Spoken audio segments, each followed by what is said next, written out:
Members of the City Council, please attend the call meeting of the City Council to be held in the 6th floor conference room, 801 Crawford Street, 6 p.m., Monday, February 10, 2014, for the purpose of a public work session. In addition, you may consider a motion to go into closed meeting by order of the mayor. Mr. Cherry? Here. Mr. Edmonds? Here. Mr. Meeks? Here. Mr. Moody? Here. Ms. Simmons? Here. Ms. Randall? Here. Mayor Wright? Here. Mr. Rowe? Thank you, Deborah. Good evening, everybody. Good evening. We have a very special treat tonight. We have Sherry who's going to join the meeting later. In fact, be careful what you say because this is a microphone right here. And so she's been listening through the internet to all the discussion that's been taking place, all the little table talk. But as we work our way through the agenda, and I understand that you may leave, so we'll try to get the important. Oh, you too? Oh my goodness, Mr. Mayor. Well, this should go quick. As soon as I say that, I jinxed it. But anyway, knock on wood. That's not even wood. We want to start off. We told you at last council meeting that we were going to give you an update on the budget, and this is what there is. There are no hints here at all. So don't, when you see this information, we're trying to put the foundation in so that you have all the information that you need as you come to the decision-making process, which will take place in June, not June, but this spring, on adopting the budget. And so we have a presentation for you tonight, and you've got the paper handout. And Carol, would you start?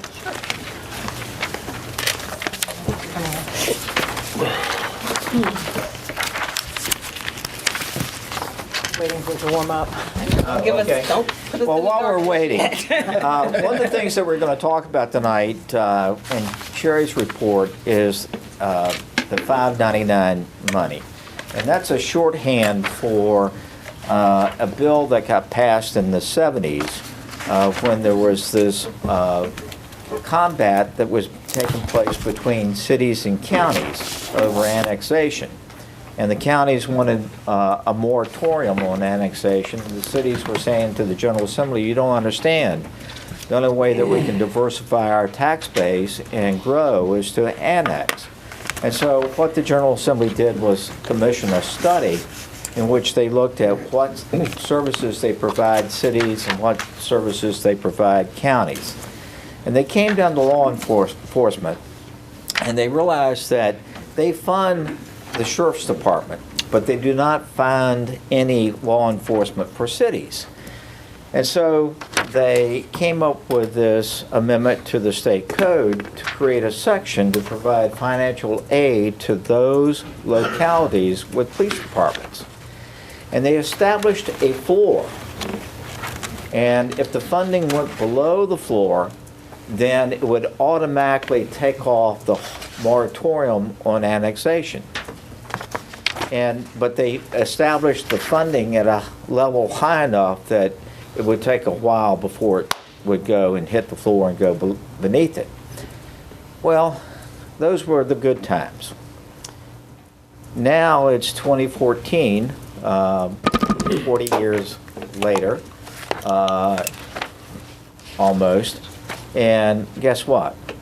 Cities are not the only localities with police departments. There are many counties that have police departments, like James City County, for example, like Prince William, Prince George County, to name another. Also, several years back, the floor went away. And governors over the years have been recommending to the General Assembly less and less money. We get $5.8 million. And it's formula driven. There are a lot of variables that go into the formula, population being one. And you can imagine that we had a population of X when this formula went into effect. We got X minus Y now. So Sherry will give you a briefing in her point on the agenda about one of the bills that we're watching, and that's the 599. Well, let's talk about where we are in the budget process. Thank you. Good evening. Evening. We We are, the purpose of this presentation is to give you a current status on where we are in the budget development process, and just to refresh the tax rate comparisons that we had initially presented to you at your retreat in July of last year, and to give you the debt service projections for the general fund, and to touch briefly on OPEB. We are currently in the process of meeting with departments. We've gotten most of the requests in, and we are trying to assimilate all of the numbers and figure out where we are from a revenue and expenditure standpoint. We're also fine-tuning our revenue estimates as we continue to get updated information, and in particular, when we are finally able to get the estimates from the state of certain state revenues, including sales tax, we'll incorporate those as well. The budget schedule has the city manager presenting his budget recommendation to you on the 31st of March, so a little less than 2 months from now. You may recall this chart from the presentation that we made to you in July. These are the most recent fiscal stress numbers. Last year, we were 12th in the state.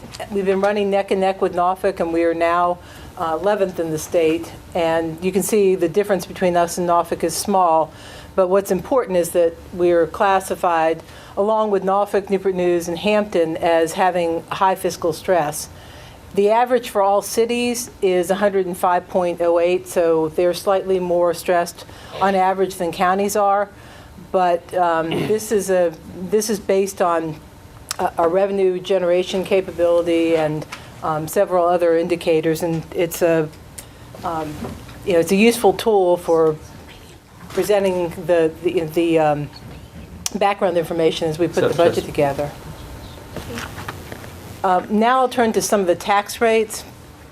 Our real estate tax rate currently is $1.27, and while we often hear that is the highest tax, that Portsmouth is the highest tax city for real estate, you'll see when we look at the chart comparing total tax burden that we really are not the highest tax city in the area. In fact, our position has improved since we presented the information to you in July of last year.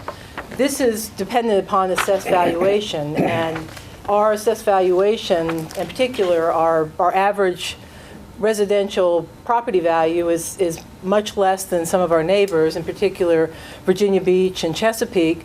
So the tax rate needed to produce the same amount of tax is higher than it is in those cities.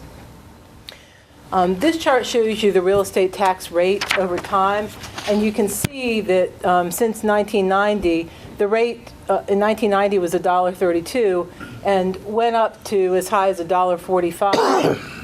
And the average tax rate since 1990 has been $1.33.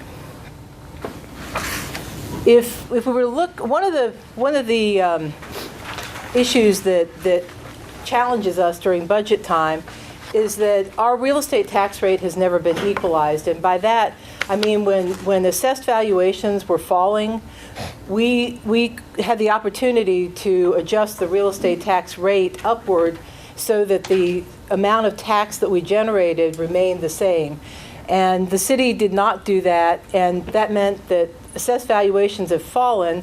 Our tax rate has remained the same for the past several years, so the amount of real estate tax revenue that we get in has gone down, which creates some budgetary challenges. So we looked at if the rate were to be equivalent to what it was in 2010, it would be at $1.33 instead of $1.27. This shows you the personal property tax rate for vehicles and businesses, and you can see here we are the highest in the area at $5. We've added charts on boat taxes as well, so that you can get a sense of where we stand. This is where we stand on pleasure boats. We are actually lower than Hampton, Newport News, and Suffolk at 50 cents. The boat tax for the commercial boats over 5 ton, we're second lowest only to Chesapeake at 50 cents. And you can see that Norfolk, Suffolk, and Virginia Beach are much higher. Is that like your commercial boats Tugboats, It's classified craft. anything that's over 5 tons, and Something like yeah, I think it's generally the commercial type boats, but we can get some clarification from the commissioner's office. that's fine. The motor vehicle license fee for vehicles under 4,000 pounds, we're pretty much right in the middle at $25. Hampton is the highest in the area at $35. That's the old decal, remember that? That nobody uses anymore, for the most part. On the hotel tax rate, we're all at the same 8% rate. I believe it was Newport News that was previously at 7.5 and went up to 8 this past budget year. But the beach does have a hotel district. In Sandbridge, yes, and so they have an additional tax for that.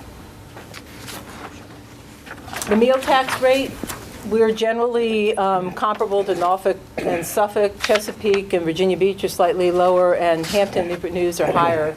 We're at 6.5. The lower localities are at 5.5, and Hampton and Newport News are at 7.5. Emissions tax, like hotel tax, we're consistent with our neighbors at 10%. I think we had this one in the last presentation as well, the cigarette tax rate. We're currently at 60 cents a pack, and we are closer to the bottom end of the range with that than the higher end. And we heard a budget presentation from our director of the health department, and the health department is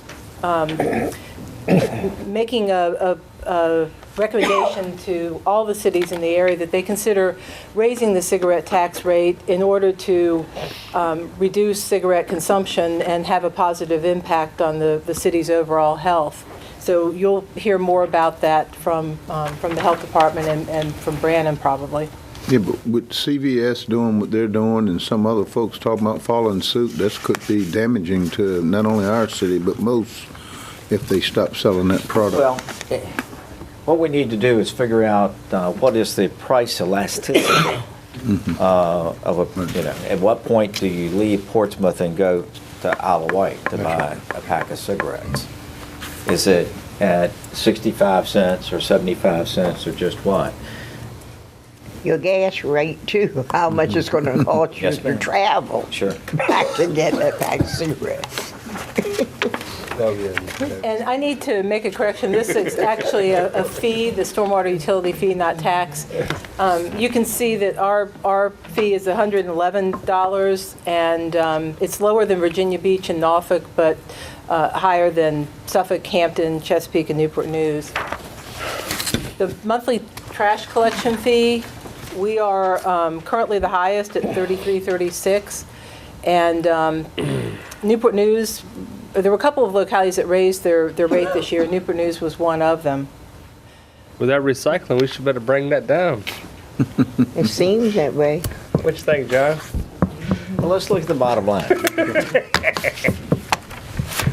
And this is the monthly water and sewer bill, assuming that 5,000 gallons is consumed. And you can see that we tend to be on the lower end there. We're fairly close to Newport News, but much lower than Suffolk, which is the outlier at $91.30.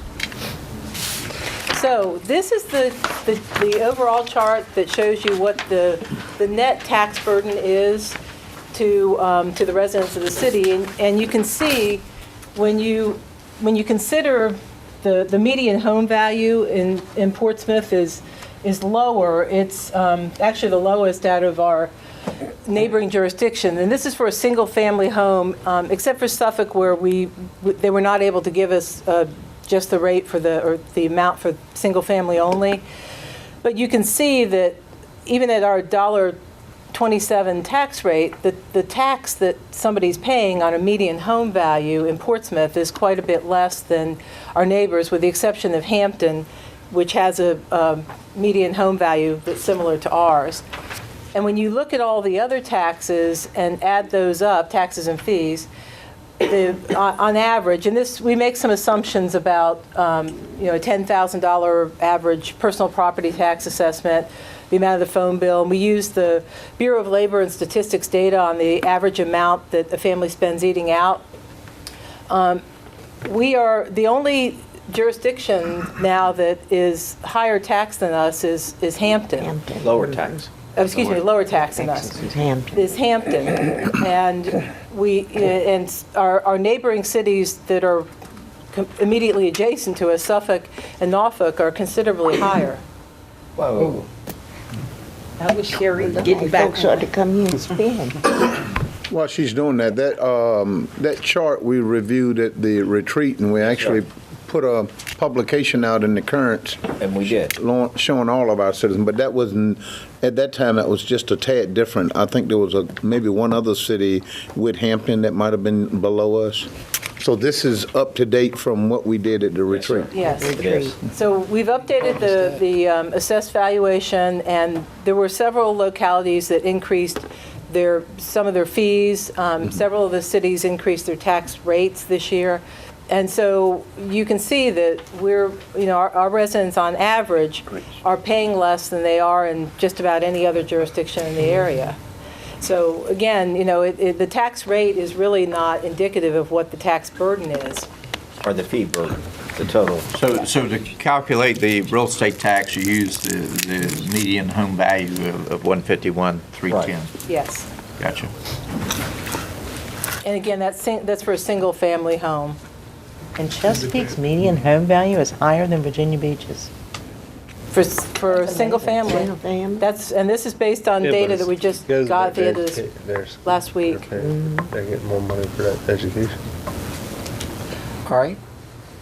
Chesapeake. Now, this is a very important slide because we've been talking about this and we wanted you to see graphically what we were talking about. Yeah, as you know, the city issued debt to finance the almost $78 million courthouse project. And over time, we've had some other capital projects that were financed through debt. The courthouse has had the most significant impact. And our debt service burden in the general fund is projected to go up every year until we get to 2021. And the green shaded part, the blue part, 25.6 million is what we budgeted for total general fund debt service this year, not including the pension obligation bonds, which are funded through the ARC.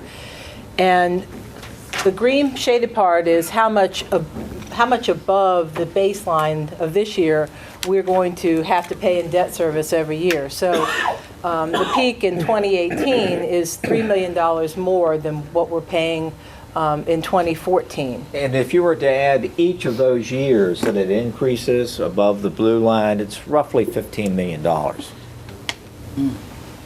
So this is one of the challenging areas that we're going to need to see if there are any creative ways that we can address during the upcoming budget development.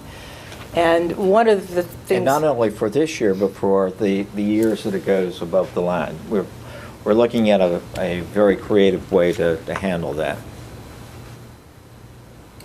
And this is just a reminder on OPEB, and these numbers have not been updated since 2012. But because the city essentially let anybody who retired from Portsmouth be eligible for our retiree health insurance, and because our retirees in the past have not been rated separately, over time, the UAAL is the unfunded actuarial accrued liability. And you can see it, as of 2012, we were at $196 million. The only city in the area that was higher is Newport News at $201,000.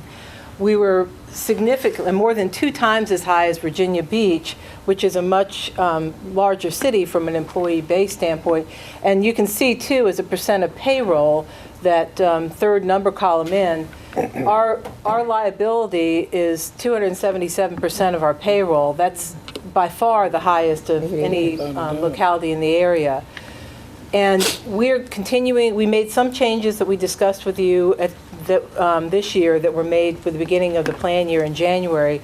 We are continuing to develop opportunities for changes that we can make that will impact this liability in a positive way, because this not only gets to our OPEB costs that we have not been able to fund every year, but it also gets directly to our healthcare costs, which have been trending at a 9% increase, and in some years even higher based on what our actual experience is.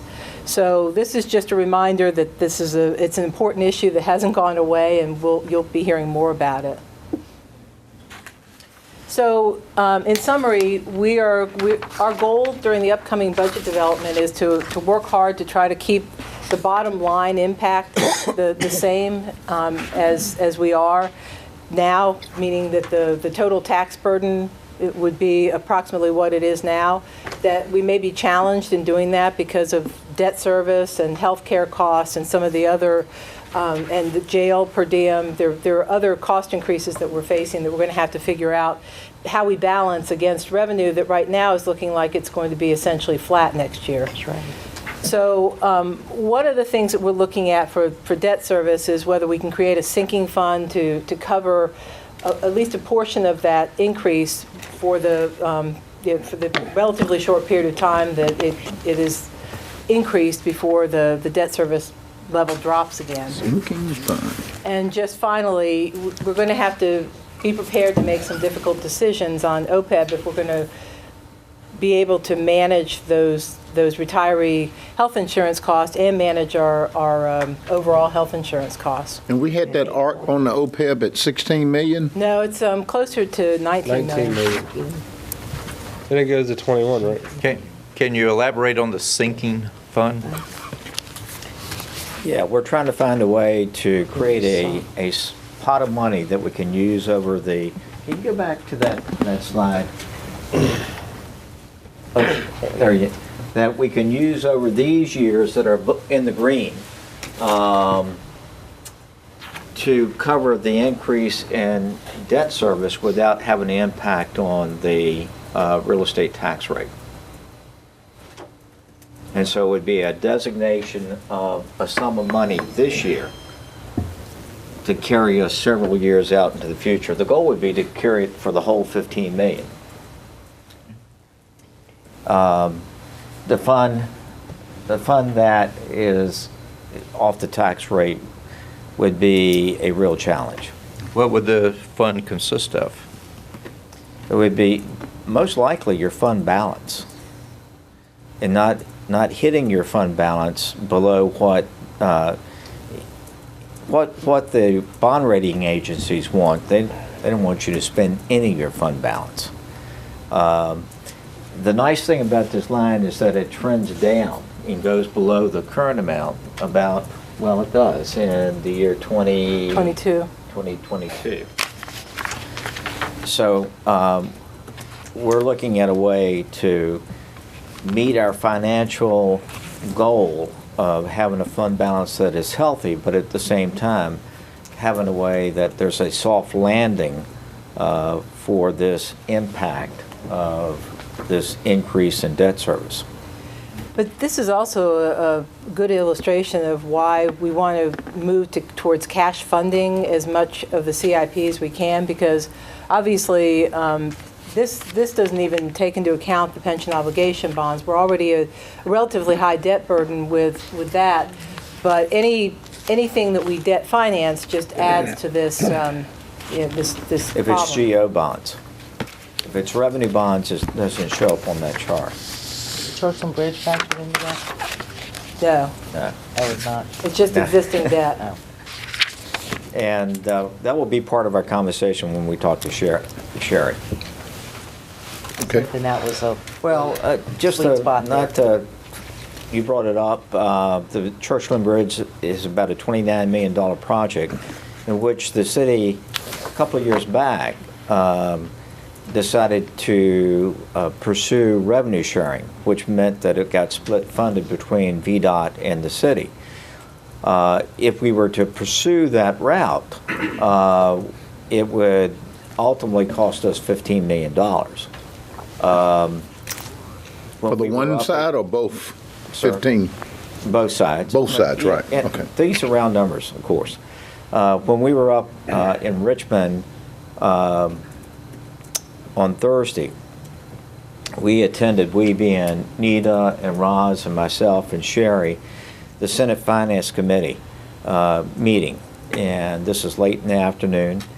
As you know, Senator Lucas has a budget amendment in for the Churchland Bridge. He has several budget amendments in. And so we spent, at the end of the meeting, a stand-up conversation with the staff member of the Senate Finance Committee, the two large money committees, the House Appropriation Committee and the Senate Finance Committee, have staff. And the staffs have a specialty. For example, one might have higher education, another might have transportation, another would have secondary education.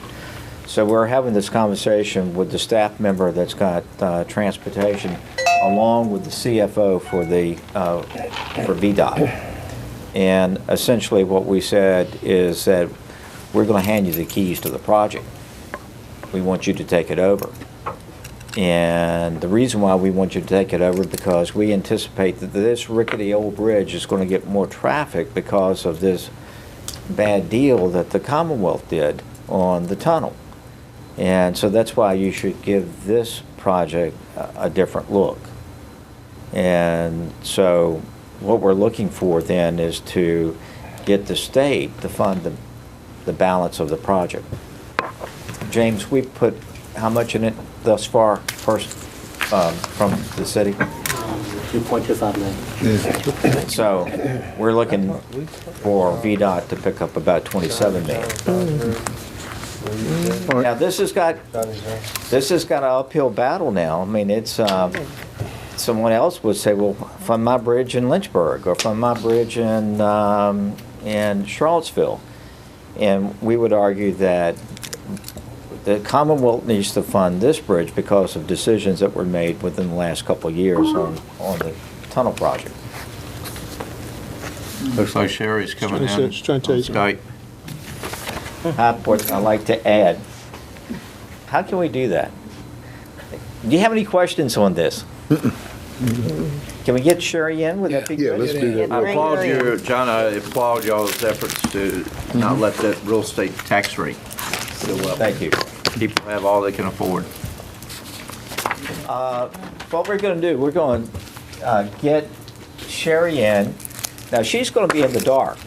We can see her, she can hear us, but she cannot see us.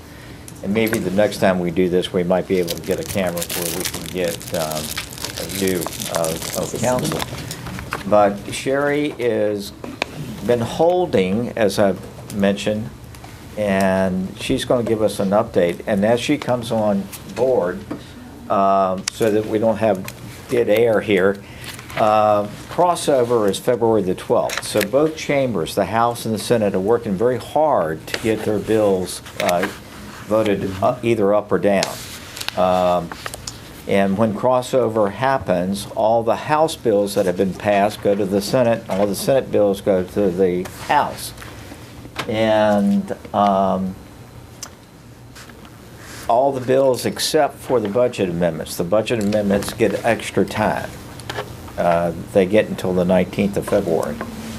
Already there's word on the street, we heard it last Thursday, that the session will most likely go beyond the scheduled end date because of the budget.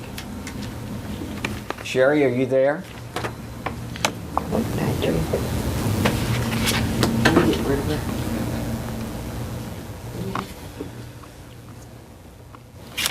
She got disconnected, we have to. Oh, okay, well, It'll just take me a second. let me continue to tell you that in addition to 599, we're looking at the bills that will have a significant impact on Portsmouth, either positive or negative, and Sherry spends all of her day chasing those bills, and it changes from day to day, depending on what happens with the committees. Every city's going to be affected. I mean, Yes, sir. that number. Yeah. And as you know, Senate Bill 19, which was the lottery bill, got reported out of the Senate Committee on Local Government. The strategy was to take it to the Senate Finance Committee. This was not a surprise at all. Right. That the Senate Finance When Committee you said lottery, carried. you meant And casino. did it. Pardon me? The lottery, you meant I meant casino. It was not a surprise that the Senate Finance Committee took the bill over to the next year because their strategy is to have the Secretary of Commerce do a study over the next year of if this bill is passed and signed into law in the future, how can the funds go to assist transportation statewide? Was it? Sherry, you there? Can you hear me? Yes. Sherry, you have all the members of City Council present along with staff. Thank you. Can you see me? No, we Wait a can't. minute. Wait. Smile, we can see you now. One eye. Can you see all of me or no? We see your right eye. Let me. Oh, Right there. Very young. You're good. good. We're looking Is your that good? Is it too close? Yeah. Yeah, you can back up a little bit. We didn't need all the force. You're talking about getting in our face. Just a minute. Let me see if I can figure out how to. Nope, that's the wrong way. Nice Ben. Yeah, you're doing it. Perfect. All right, Sherry, bring us Welcome up. to the great experiment.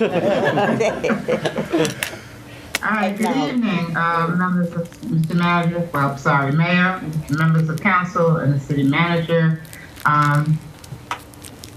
Fortunately or unfortunately, you can see me. However, I cannot see you, but I can hear you guys. So I'm going to give you a brief update of the General Assembly session. We have now just about reached the crossover period. And this is when the bill surviving the legislative process in the House of Origin is sent to the opposite body for deliberations by the other body. Crossover will officially begin on Wednesday. However, in preparation for crossover, both bodies have been diligently working today and tomorrow to clear their calendars. Many of the committees are not scheduled to meet again until Wednesday. However, due to the large amount of legislation that came over from the House, some of the Senate committees will meet tomorrow, and one or two met today so they could begin getting ahead of their docket. For the city of Portsmouth, although specific legislative requests that were in our 2014 legislative package did not pass completely through the legislative process, we still have about 64 bills that staff has indicated some interest in because they have some sort of possible impact on the city of Portsmouth. 14 of those bills have been rated by staff to have possibly significant negative impact to the city. 37 have been rated to possibly have a significant positive impact to the city, and 14 have been rated to have some sort of a significant impact, and those are being monitored. In my last briefing to council inquired about the status as to the business, professional, and occupational license, depot taxes, bills, and the machinery and tools tax bills. So to give you an update on those, working in conjunction with our partners at Virginia Municipal League, I'm glad to say that all those bills have either failed or they've been carried over to the 2015 General Assembly session. That's good. Another public policy item that was included in our legislative package was the matter of the enterprise zones. Our position was that we did not want to see these programs expanded or changed in any way without the appropriate amount of accompanying funding. There were several bills that were submitted that would have altered the program without providing the necessary funding to keep it viable. Working in conjunction with our partners from Virginia First Cities, we've been successful to have all of those bills either killed or carried over. Delegate James has requested an administrative study to be conducted by the Secretary of Commerce and Labor and through his office to determine how these programs can be made more viable. All of the interested parties, including Portsmouth, agreed to have this study performed. Now, quickly switching focus, along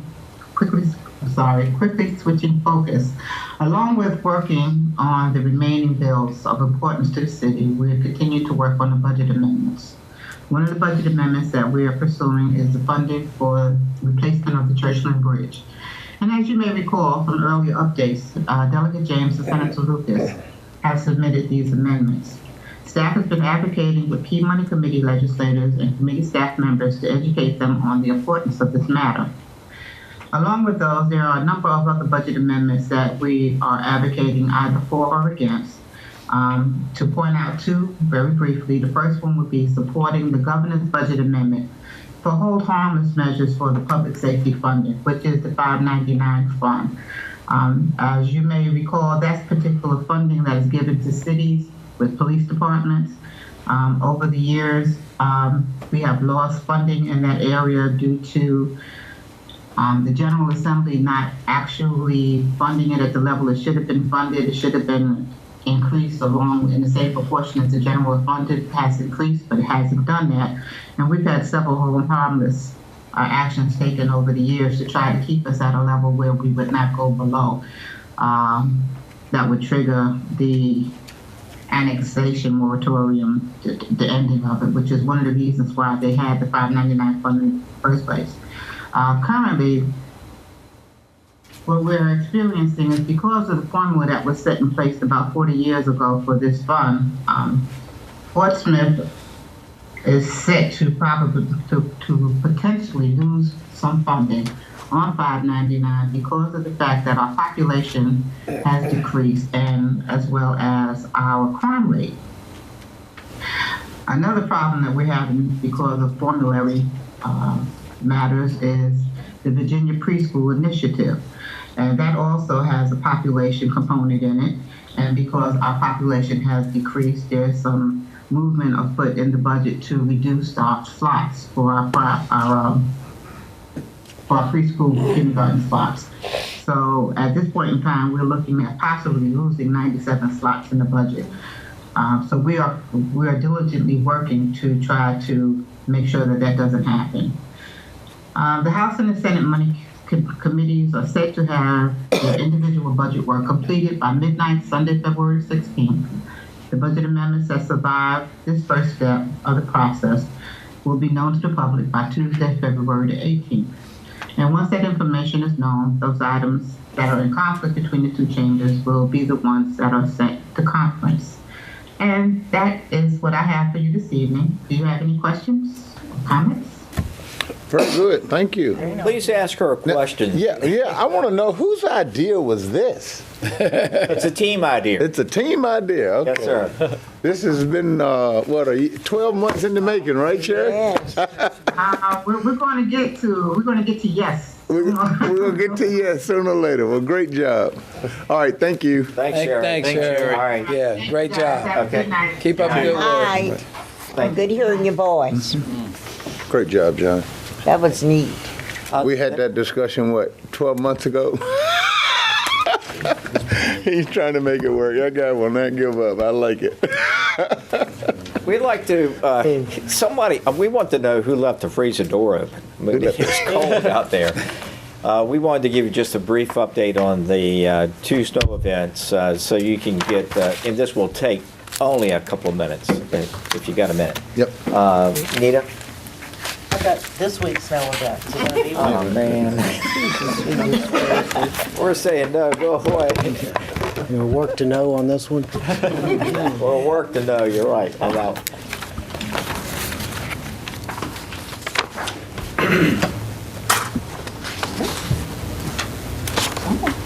Okay, Nita. And this is information only, but it's good news, though. Right, it is very good news. Good evening, Mayor, Vice Mayor, and council members. I would like to share with you information about the last two snow events, knowing that we have another one possibly coming Wednesday night. The January 22nd event, we had about 3 inches of snow, and on the 28th through the 31st, depending upon where you lived, it was anywhere from 10 to 12 inches of snow. A few storm statistics. Public Works and Fleet maintenance labor hours were significant, and I just have to give Yusuf and Dennis and those guys just a big round of applause for their effort. It was a 24-hour-a-day operation. We had over 2,500 combined labor hours. So for the first event, there were about 635 man-hours, and for the second event, it was over 1,800 man-hours, which is, that's a lot of work. Absolutely. It's a lot of work.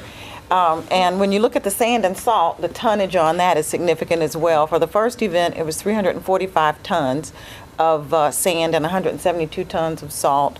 For the second event, it was 1,315 tons of sand and 504 tons of salt. That's quite a bit when you look at how many pounds are in a ton.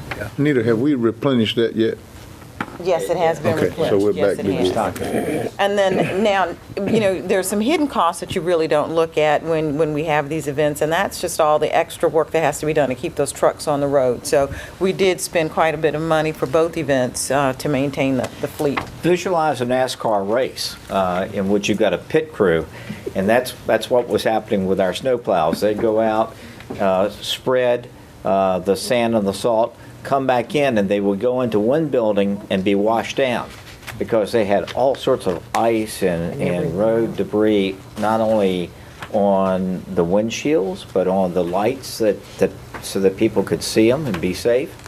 And then because it's mechanical, these things would break down, so they go over to the garage side. And that was a 24-hour operation. And you saw the article probably in the Currents with Donald Berry. So it was a pretty awesome operation. To put it in perspective, and this was John's idea, I have to really give him credit for this idea. It was really good. For the first event, if they drove one way in terms of the number of miles driven to spread the salt and clear the roads, they would have driven to Key West. For the second event, it would have been round trip to Spokane. Okay. So it was about it's a little over 5,000 miles driven with these trucks actually clearing the snow, applying sand and salt. So it was significant, and that really does put it in perspective for you with respect to how much road was actually covered. And we're kind of glad that they didn't drive south, because if they knew the next storm was coming, They get stuck in Atlanta. Still be right now. That's right. If you notice, I did put the temperature in Key West on it. It was 70 degrees. So it would have been very inviting to stay in Key West. A few other statistics in terms of our fire and police. The fire responded to 48 calls for service. They had 157 EMS calls, and then with those EMS, 94 fire trucks dispatched. Police on January 20th event had 24 reported vehicle crashes and 41 hours for closing of the West Norfolk Bridge. Now, we didn't do that. That bridge is not our responsibility at all. Right. And VDOT and ERC decided to close the bridge. Well, who's got to police it? We got to police it. Right. There were 38 Do we reported. get to send them the overtime bill? That's a good idea. Yeah, that is. It was a state emergency. Well, they also had on the January 27th event, 38 reported vehicle crashes and 68 hours for other incidents related to weather. The big number here, the total labor cost. For the first event, it was $18,000. The second event, about $70,000. And then public utilities, we did have an issue with being able to read the meters under the snow. I mean, it's just not possible. So basically, Brian put together a notice that's going to go out with all of the bills, letting people know that their bills are going to be estimated for this particular billing cycle. And then for the next billing cycle, we'll make adjustments. And we do want to take this time on behalf of staff really to give a special thanks to all of our dedicated employees that really worked tirelessly throughout the snow event. They deserve it. Really did. They did. And Nita, we also got a lot of positive comments, and social media, you're always going to have some critics, but overwhelmingly, people were pleased with the things that we were doing and some of the information we were providing, and so I just thought that was great. Yes, ma'am. I just want to say, I think the other thing that needs saying, and I happened to speak to the sheriff over the weekend and talking about thanking him for what he did with his backhoes and clearing the fire stations and that things, and he made a comment which I think was very apropos, which was about you, which was that the two of you were together at the compound or wherever, and there were you in your work boots and doing things and working with this guy that Tim wrote about in the paper. And the sheriff's comment was, when have you ever seen a city manager in work boots on a snow day at the compound? Hadn't been since Luke McCoy we've seen that. And I thought that was high praise and well deserved. Good thank job. Yeah, you. absolutely. Team effort. All right. Thank you. Yep. Got one. Yeah. Our last, let's do this one next. Patrick? Sure. This is a lot of fun, too. Patrick has put together kind of a follow-up to move to Portsmouth. Yeah. Go ahead. Thank you, sir. Good evening, Mr. Mayor, members of council. This is a brief presentation. We've briefed you on the Move to Portsmouth campaign in the past. You're familiar with the television commercials, and we've showed you some of the advertisements that we've done in the past. But when it comes to print advertising, we've really only been in one place, and that place is a publication called Welcome Aboard. Welcome Aboard is the military relocation guide, the Navy's authorized newcomer guide, mailed out by Fleet and Family Support Centers to everybody who gets orders to come to Hampton Roads. Lasts on the shelf about 6 months, and they print 50,000 copies. We run 4 ads in that publication each time it comes out, and when I shared them for this publication with Mr. Rowe, John said, gosh, I really like those. First and foremost, let's show them to council. But secondly, Patrick, I want you to work with Lavoris on getting these out regional. So let's expand the scope and where we put these ads beyond just that Welcome Aboard publication. This one actually is a little bit different from some of the ads we've run in the past, in that we now have a renewed focus on tourism. One of the ads has a little bit more focus in that regard, and Mr. Schulte helped us create this one. So while it still has the, I'm sorry, this one is not. We'll get to that in a moment. Title, How You Live, depends a lot on where you live, with some very nice scenes of the city.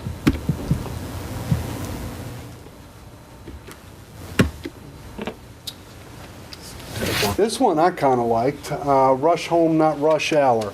If you're assigned to the Naval Medical Center Portsmouth, the shipyard, the Coast Guard's land area, base Portsmouth, or the 5th District, you work here. So living here lets you spend more time at home. No tolls, no tunnels, no traffic. You skipped one before that. Go the other way. There you go. Oh, I did. Thank you. A set course for Eagles. This one is a play on words. The Coast Guard Cutter Eagle, our fabulous golf courses, and the fact that you can see American bald eagles in our beautiful nature preserves and parks. This is the one that has a little bit more of a focus on tourism. So branching out a little bit, the people that are coming to the region for the Navy, maybe they don't pick us as the place to live, we still want them to come visit. This is an example of one we ran last year, and we've been running these for about 3 years now, but this is another one that plays on the traffic impact. And we don't say a lot, we just kind of show you. In blue are highlighted the military facilities in the city of Portsmouth, and in red are highlighted the choke points that you have to go through if you want to come to work in the city of Portsmouth. So we all remember the Ring of Fire with the tolls. This is a little bit of a play on that, and again, the objective being to get these folks to live where they work, and we say that in the lower right corner. So per John's direction, where are we headed next? We haven't quite decided that yet, but here are some possible places we can go. The Virginia Pilot, the equivalent of the Currents in the other cities, as well as possibly across the river in the peninsula and over towards Smithfield. Great. Any questions? It looks good. Well, we have come to the end of the presentations with the PowerPoint, and we're at that point where you can have your discussion on the state of the city. you had agreed to put it on tonight's agenda and tomorrow night's agenda. So we're ready to take notes. What's been planned for so far? Where we are now? Not much, I mean, really. Yeah, good evening, everyone. We are currently in the process of planning our state of the city. Of course, we gave you the date for the last meeting, but now we're working on concepts and ideas, and so we want to come to you to get some general idea as to, what you'd like to see in the presentation, what the theme will be for the overall state of the city. Of course, in previous years we've done, the mayor does a speech and we do a video presentation that tries to flush out the new developments, economic development that's going on in the city. And in previous years, we've had some conversations with you all in the city clerk's office to get your ideas of things that we might include in that. And so, of course, tonight we're here to talk to you about some brainstorming ideas and things that you might want to see in the mayor's speech and or in the presentation, video presentation as well. Anybody got any? Well, one thing, last year the takeaway from it was that we opened a Chick-fil-A, quite frankly. And nothing wrong with that. I think we were all excited about that. But more happened in our city than that. And I just don't think it encompassed everything that happened on a positive note in Portsmouth last year. You had the healthy initiative and sweatbands were given out, but I just don't think that's worthy of state of the city stuff, quite frankly. What Patrick just did here, I think if we're trying to attract businesses and people to Portsmouth, I think we have to put a face on this campaign, and the face is our communities. So somehow I think we need to tell that story. People who working in Norfolk and coming here every day, or Virginia Beach and coming here every day through the tunnel, I think they are going to be looking to come to Portsmouth. So we need to give them a reason to come. The same way with businesses. We need to accentuate the positive, the Kroger marketplace, obviously, and other things that have happened throughout the year. And also some leaders. I've been to other state of the cities where they recognize either the military presence, our military partners, as well as I think some of our own departments. But we need to ramp it up a notch from last year. My thought. I did. I'd like to tie in with what Councilman Moody said. Thank you, Vice Mayor. I think we ought to discuss talk about some of our short-range and long-range goals, where we lie with some of these things that we said we're doing, and if possible, give some type of timelines as to when we'll complete some of the short-range goals and the long-range goals if possible. Ms. Randall? Okay, I'd just like to add, I think we need to focus in on the fact of the diverse qualities that we have within our city. It is a multi-ethnic community, and when we look at our schools, we see a good example of that around, particularly when we look at our schools and our communities make up. We have a lot of information there, and in addition to taking in consideration the historic part, we have areas that have changed drastically of developing communities, and we need to let them know that the city's not dead. We are still lifting up as new developments come on board and focusing on some of the recreational activities, particularly with our young folk. And we have a lot of church groups and things that are doing things with our children. We need to show that we are truly a diverse city, that is something here for all people, regardless of race, creed, or religion. So we're looking at diversity. And to dovetail with what Bishop said on the long-term, short-term goals, I would hope that as much as we've talked about it this past year, the recreation plan, that we would have something concrete in their reference, recreation centers. But Bill, many of those too are tied right in with your schools because we're utilizing our schools for the recreational activities for our, so they would dovetail right along with it. Thanks. You got us a good list. We'll continue the conversation tomorrow evening. We'll type this up. We do need a closed meeting tonight. And I think you have the motion. I move to go into a closed meeting pursuant to the provisions of Virginia Code Section 2.2-3711 for the following purpose: discussion concerning the performance of a council appointee to a city commission as permitted under subsection A1. Second. Mr. Cherry? Yes. Mr. Edmonds? Yes. Mr. Meeks? Yes. Mr. Moody? Yes. Ms. Simmons is absent. Ms. Randall? Yes, And Mayor Wright is out. We are in closed meeting. Thank you. thank you.